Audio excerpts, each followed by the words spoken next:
ये भारतीय जनता पार्टी कुछ महीने पहले एक मनोहर कहानी लेके आई थी कि दिल्ली में बहुत बड़ा घोटाला हो गया। कभी बोले 10,000 करोड़ का घोटाला हो गया, कभी बोले 500 करोड़ का, कभी 900 करोड़ का, कभी 140 करोड़ का, कभी 1 करोड़ का। तरह तरह की कहानियाँ इन्होंने सुनाई। इन्होंने मेरे घर पे सीबीआई की रेड डलवाई, इन्होंने छापे डलवाए, मेरे बैंक के लॉकर तलाशे।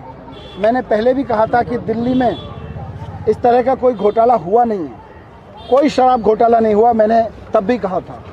लेकिन उस वक्त पूरी तरह से भारतीय जनता पार्टी ये दिखाने की कोशिश कर रही थी, पता नहीं इतिहास का सबसे बड़ा घोटाला यहाँ हुआ है। और उसके बाद में दुखी किया गया, बदनाम किया गया, प्रताड़ित किया गया सब लोगों को।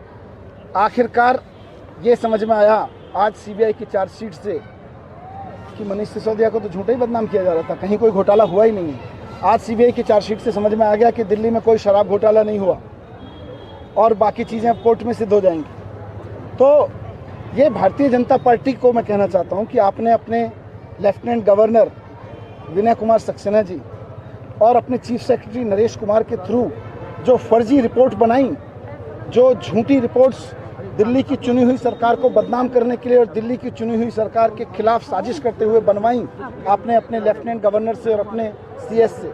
अब क्या आप अपने सीएस के खिलाफ और अपने लेफ्टिनेंट गवर्नर के खिलाफ कार्रवाई करोगे?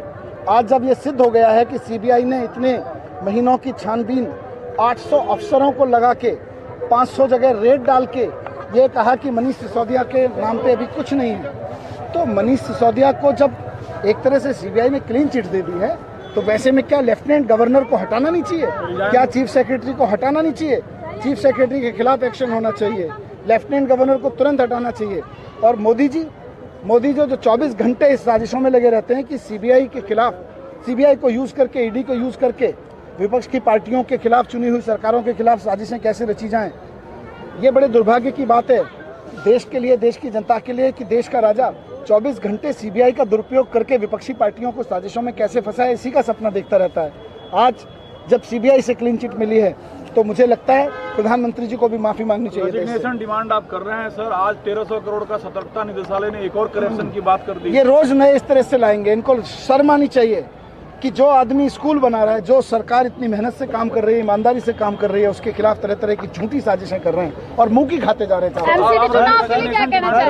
बिल्कुल एलजी को रिजाइन करना चाहिए, सीएस के खिलाफ एक्शन होना चाहिए जिन्होंने साजिशों का हिस्सा बनकर भारतीय जनता पार्टी का साथ दिया है।